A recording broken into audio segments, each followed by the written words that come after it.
আৰু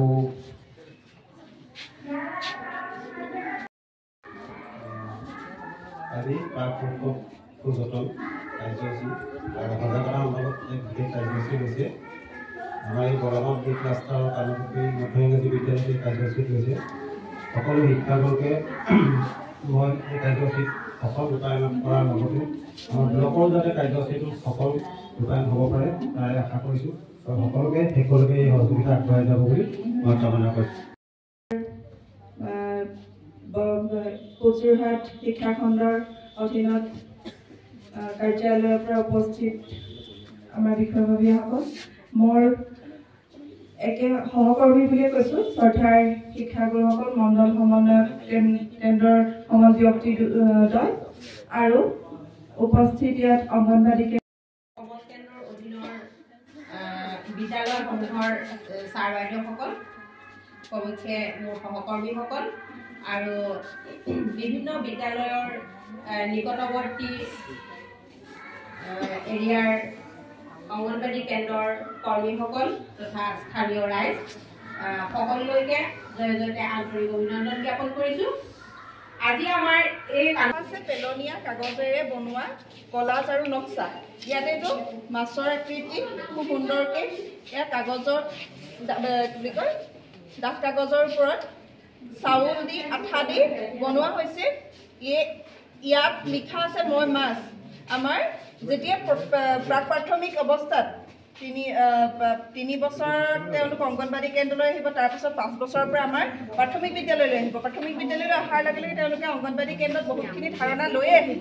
গতিকে এই বস্তুটো দেখাৰ লগে লগে তেওঁলোকে বস্তুনিষ্ঠভাৱে যেতিয়া বস্তু এটা দেখিব, মাছটো তেওঁলোকে ইতিমধ্যে চিনি পোৱা হয়, তাৰ লগে লগে মাছটো বস্তুনিষ্ঠভাৱে দেখিব, চুই চাব, তেতিয়া তেওঁলোকৰ মনত ৰৈ যাব, মাছৰ আকৃতিটো মনত ৰ'ব।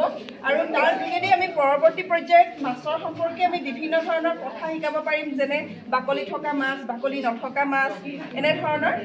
আৰু ইয়াৰ পাছতে এইটো শহাপহু, মই এবিধ তৃণভোজী প্ৰাণী। শহাপহুটো কাগজেৰে বনোৱা হৈছে, ইয়াক কলাজ কৰা হৈছে। আৰু শহাপহুত কণী বাকলি পেলনীয়া বস্তুৰে বনোৱা হৈছে। কণীৰ বাকলি আমি যিটো কণীৰ বাকলি পেলাই দিওঁ, সেই বাকলিৰে বনোৱা হৈছে। ইয়াত লিখা আছে মই শহাপহু, মই এবিধ তৃণভোজী প্ৰাণী। শহাপহুৱে ঘাঁহ খায়, ইয়াত ঘাঁহ আঁকি দিয়া হৈছে। শহাপহুৱে যে ঘাঁহ খায়, আমাৰ যেতিয়া 5 বছৰৰ পিছত এটি শিশু বিদ্যালয়লৈ আহিব, তেওঁলোকে প্ৰাক প্ৰাথমিক পৰ্যায়ত এইটো ধাৰণা হ'ব যে শহাপহু এবিধ তৃণভোজী প্ৰাণী।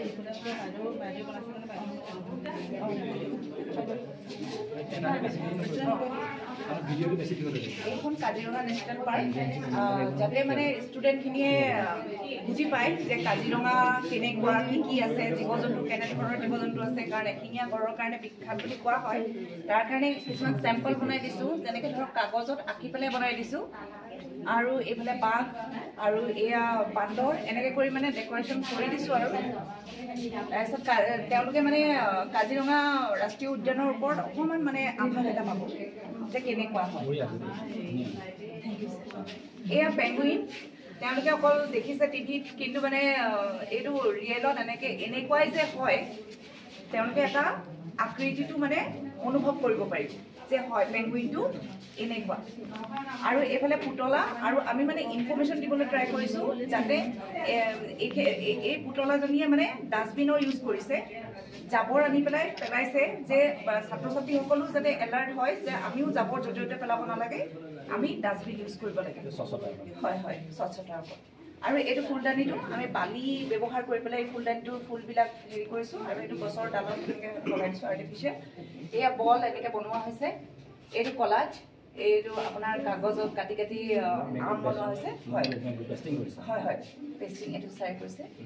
এইটো নেগেৰা হয়। এয়া নাৰিকলৰ কুৰুকাটো আমি জেনেৰেলি পেলাই দিওঁ, কিন্তু সেইটো ইউটিলাইজ কৰি পেলাই আমি ৰং চং নাই নাৰিকল নাই, অকল খোলাটো আছে,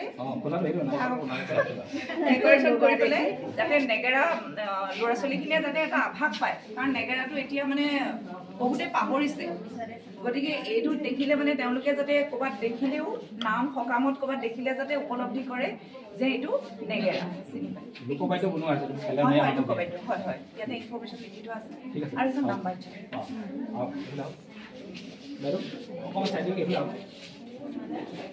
তেওঁলোকক আমি ধাৰণাহে দিব পাৰিম আৰু এইবিলাক কাম তেওঁলোকক আমি কৰাব পাৰিম। আমি যদি কাগজ এখন দি দিওঁ বা আঠা দি দিওঁ, তেওঁলোকে মানে এইবিলাক যদি লগাবলৈ নিজে লগাবলৈ চেষ্টা কৰে, তেতিয়া মানে তেওঁলোকৰ আঙুলিৰ যি মাংস পেশী তাৰ সঞ্চালন হ'ব আৰু তেওঁলোকৰ হাতৰ জৰ্দাটো মানে ভাগিব, গম পালেনে? আৰু এইবিলাক বনাব পাৰিব। এতিয়া বিভিন্ন শব্দ তেওঁলোকেতো এতিয়া পঢ়িব মেলিব নাজানিব ঘৰ-চাৰি সাধাৰণতে, কিন্তু এইবিলাক চাই তেওঁলোকে ধাৰণা এটা পাব পাৰিব। আম, আপেল, অমিতা, আঙুৰ, আহোম বগৰী। তেওঁলোকে কাগজেৰে পুতলা বনোৱা হৈছে, মানে কি সৰু ল'ৰা ছোৱালীয়ে সাধাৰণতে পুতলা লৈ খেলি খুব ভাল পায়। আমি যদি এনেকুৱাবিলাক মানে বস্তু বনাই থওঁ স্কুলত, তেতিয়া তেওঁলোকৰ মানে কি হয় মৌখিক ভাষাৰ বিকাশটো এইবিলাক বস্তুৰ পৰা হয়, গম পায় নাই? কথা পাতে ন সৰু ল'ৰা ছোৱালী খেলে সকলোৱে, হয় নাই? এইবিলাক কিন্তু পেলনীয়া কাপোৰৰ পৰা বনোৱা হৈছে, গম পালেনে?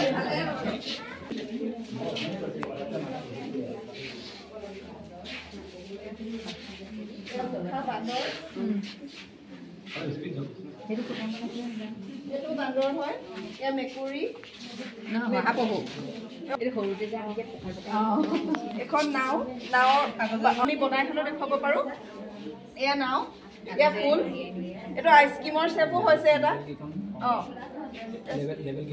এইটো কাগজেৰে বনোৱা বস্তু ইয়াত মাৰি থোৱা আছে, কাগজেৰে বনোৱা বিভিন্ন বস্তু। এয়া পৰুৱা, এয়া পৰুৱা।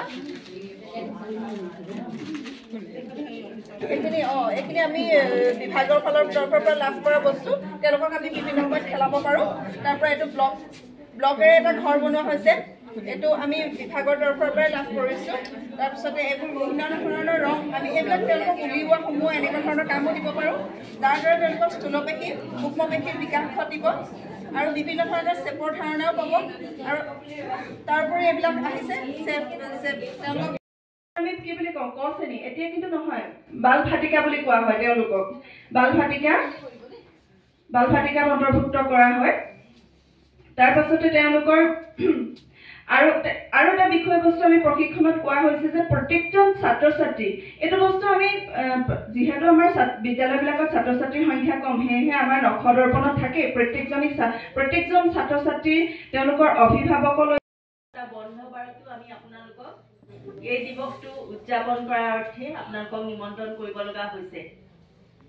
আপোনালোকেও নিবিচাৰে এটা বন্ধ দিন অবাবত কটাবলৈ, বা আমিও নিবিচাৰোঁ, কিন্তু দিৱসটোৰ তাৎপৰ্য যিহেতু আছে আৰু সেই উদ্দেশ্যে MD ছাৰৰ নিৰ্দেশ অনুসৰি আজি প্ৰতিটো ব্লকতে, অসমৰ প্ৰতিটো ব্লকতে আজি এই 18 ফেব্ৰুৱাৰী তাৰিখটো ECC ডে হিচাপে অনুষ্ঠিত কৰা হৈছে।